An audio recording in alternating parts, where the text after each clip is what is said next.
Hello students, study with classes में आपका स्वागत है। तो गाइस, अगर आप हमारे चैनल पर नए हैं तो चैनल को कर लेना सब्सक्राइब, क्योंकि मैं ऐसी वीडियो लाते रहते हैं। तो गाइस, इस वीडियो में हम बहादुर कहानी का सारांश लेकर आए हैं और इससे पहले मैंने पंचलाइट कहानी का सारांश डाल दिया है। अगर आप नहीं देखे तो आई बटन में लिंक है, लिंक आपको डिस्क्रिप्शन बॉक्स में भी मिल जाएगा, आप वहाँ जाकर देख सकते हो। ठीक है, तो इस कहानी को स्टार्ट करते हैं। अब बहादुर कहानी की कथा वस्तु।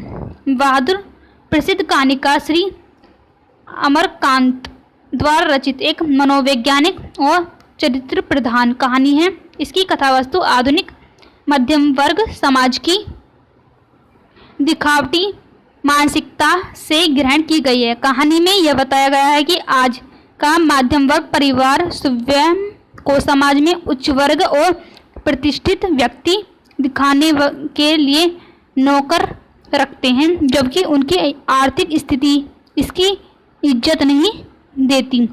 परिवार में नौकर के आ जाने पर नौकरों के प्रति उनका व्यवहार कितना असभ्य और क्रूर हो जाता है कि वह मानवता की सारी हदें पार कर जाता है।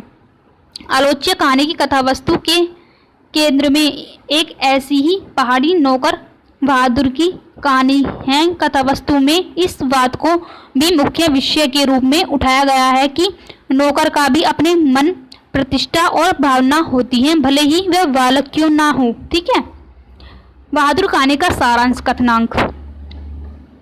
दिल बहादुर एक पहाड़ी नेपाली लड़का है जो इस कहानी का नायक है। वह एक असहाय बालक है। उसके पिता की युद्ध में मृत्यु हो जाती है। उसकी माँ उसे बहुत पीटती थी, इसीलिए वह घर से भाग आया और उसने एक मध्यम वर्ग परिवार में नौकरी कर ली। बहादुर बड़े परिश्रमी से घर में काम करने लगा।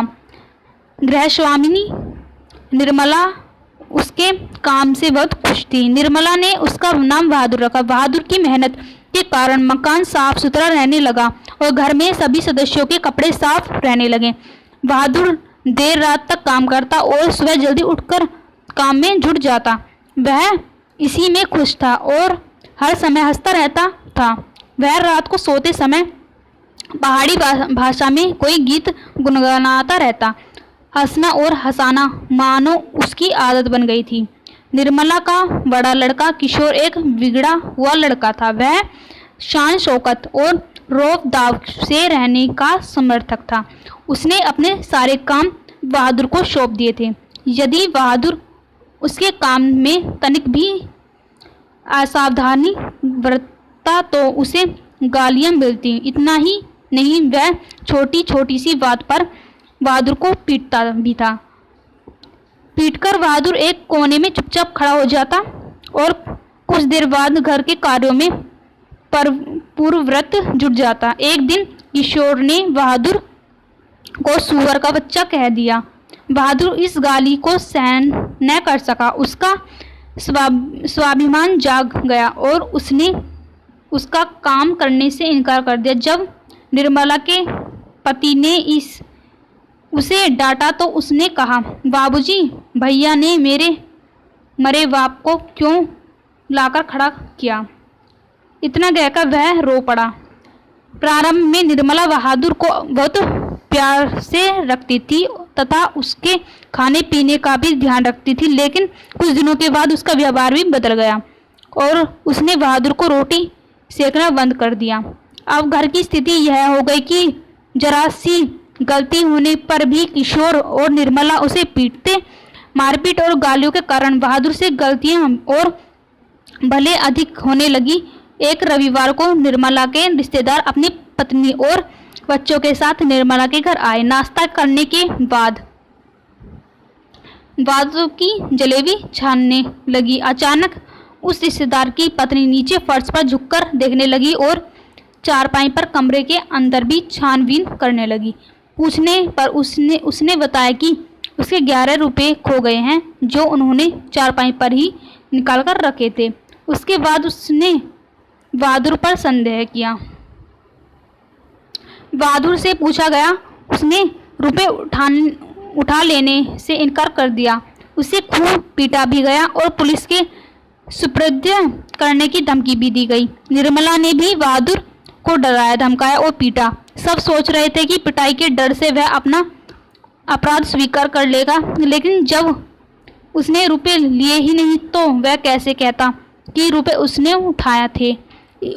इस घटना के बाद से घर के सभी सदस्य बहादुर को संदेह की दृष्टि से देखने लगे और उसे कुत्तों की तरह धुतकारने लगे। उस कहानी के बाद से, उस दिन के बाद से बहादुर बहुत ही खिन्न रहने लगा और एक दिन दोपहर को अपना बिस्तर पहनने के कपड़े, जूते इत्यादि सभी सामान छोड़कर घर से चला गया। निर्मला के पति शाम को जब दफ्तर से लौटे तो उन्होंने निर्मला को सिर पर हाथ रखे परेशान देखा। आंगन गंदा पड़ा था, बर्तन बिना मांजे पड़े थे और घर का सामान अस्त व्यस्त था। कारण पूछने पर पता चला कि बहादुर अपना सामान छोड़कर घर से चला गया है। निर्मला, उसके पति और किशोर को उसकी ईमानदारी पर विश्वास हो गया था। उन्होंने कहा कि रिश्तेदारों के रुपए भी उसने नहीं चुराए थे और निर्मला, उसका पति और किशोर सभी बहादुर पर किए गए अत्याचारों के लिए पश्चाताप करने लगे। ठीक है, यहाँ तक अगर आप समझ में आ गया तो आगे चलते हैं। बहादुर कहानी का उद्देश्य अपने शब्दों में लिखें। ठीक है, यह कहानी निम्न एवं मध्यम वर्ग समाज के मनोवैज्ञानिक का वास्तविक चित्र प्रदर्शित करती है। आधुनिक समाज झूठे प्रदर्शन और शान शौकत में विश्वास करते हैं, वह बनावटी जिंदगी जीना पसंद करते हैं। कहानीकार ने निम्न वर्गों के प्रति सहानुभूति रखते हुए मध्यम वर्ग के लोगों की स्थिति की वास्तविकता को समझा है। उसने वर्ग भेद मिटाने को प्रोत्साहन दिया है। कहानीकार का संदेश है कि मानवीय सहानुभूति के आधार पर ही वर्ग भेद की खाई को पाटा जा सकता है। ठीक है, और नेक्स्ट है अथवा ध्रुवीय यात्रा कहानी के कथनांक का विवेचन कीजिए। इसके बाद ये वीडियो मैं लेकर आने वाली हूँ जल्द से जल्द। ठीक है, फिलहाल मैंने इस वीडियो में आपको केवल इतना ही बताया है कहानी, बहादुर की कहानी के बारे में। ठीक है, तो गाइस अगर आपको ये वीडियो अच्छी लगी हो तो वीडियो को कर देने एक लाइक, और चैनल पर नए हो तो चैनल को कर लेना सब्सक्राइब, क्योंकि हम ऐसी वीडियो लाते रहते हैं। तो मिलते हैं नेक्स्ट वीडियो में। Thank you.